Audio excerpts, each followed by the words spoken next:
Hey guys, this is me, Melody Amezquita. I'm the Hoya grower here at Aroid Greenhouses, and I just wanted to show you this new Hoya that we discovered in our greenhouse about a year ago.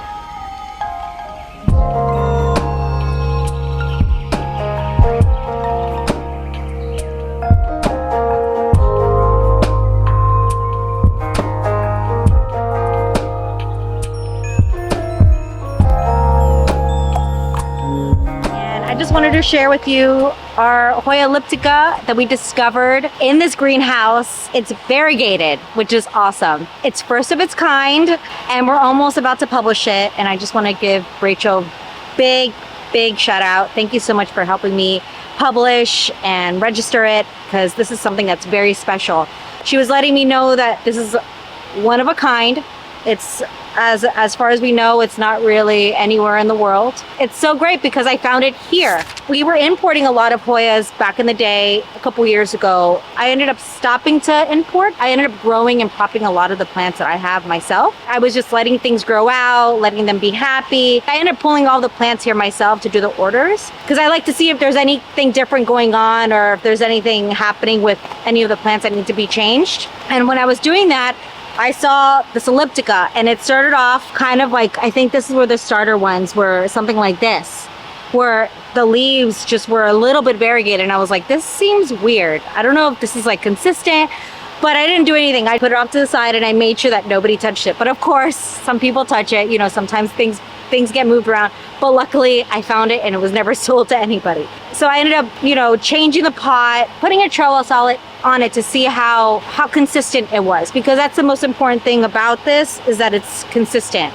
Sometimes you could see a sport variegation and then, you know, for the next one it's not going to show up, but this one so far has been very consistent, and that's what makes it even more special. The leaves they're soft like the regular elliptica, but I guess because they've been here for over a year now, it hasn't been cut. The leaves are a little bit stiff, which is also a great thing. You don't want like loose leaves. Actually, before we cleaned it up, the darker leaves ended up falling off and only the variegated ones stayed. So I thought that was very interesting. Like, it was like slowly coming off, and then we cleaned it up.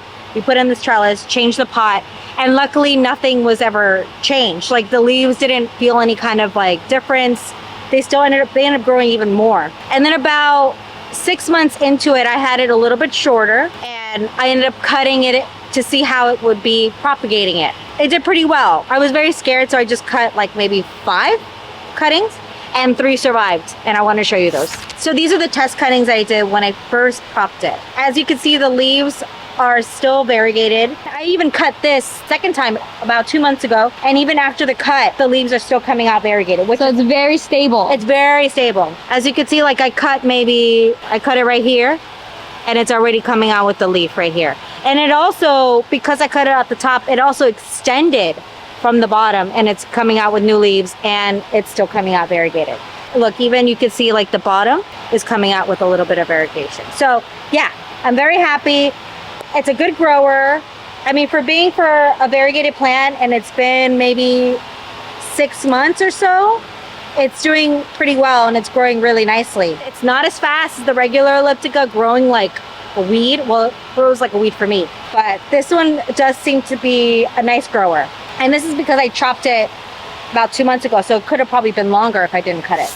So with publication, you know, I really respect the Hoya community and how everybody always wants to track back where everything came from. I also wanted to do that with this Hoya, where I just didn't want to cut it and then sell it and not register it. So I just wanted to make sure I was doing the process, and that's where Rachel really helped me out, and she helped me with giving me the right paperwork, giving me like an idea of like how to do things and everything like that. In order for it to be published or to be, you know, registered and everything, you have to wait for the bloom. And I kind of understand that, because I think maybe the bloom can be a little bit lighter, it can be a little bit darker. You never know until you see the bloom on the actual plant. So now we know that this is the bloom. It looks very similar to the regular elliptica, and it has like a little nice smell. It's very like light, kind of like a flowery perfume scent. Like very light. I mean, it's not really strong like other Hoyas. As for the name, it's gonna be named after my great aunt. It came to me, I was like sitting on the couch, I saw the plant in my head, and I was like, what should I name it? I thought about my great aunt, and she's such an incredible human being, and she's so sweet, and she loves plants, and she's always been such a special person to our family. And yeah, so we're gonna name it Hoya elliptica Emma. I'm gonna start crying. Oh, We're crying. Also, if you guys have any questions, please put them in the comment section and we'll probably do a follow-up video. I know there's some things I probably missed. I would love to see if I can answer some of your questions and let us know, please. This is really exciting. I just can't believe it. And look at this big, look at this leaf. Look at how big this is. Oh my God, oh my God.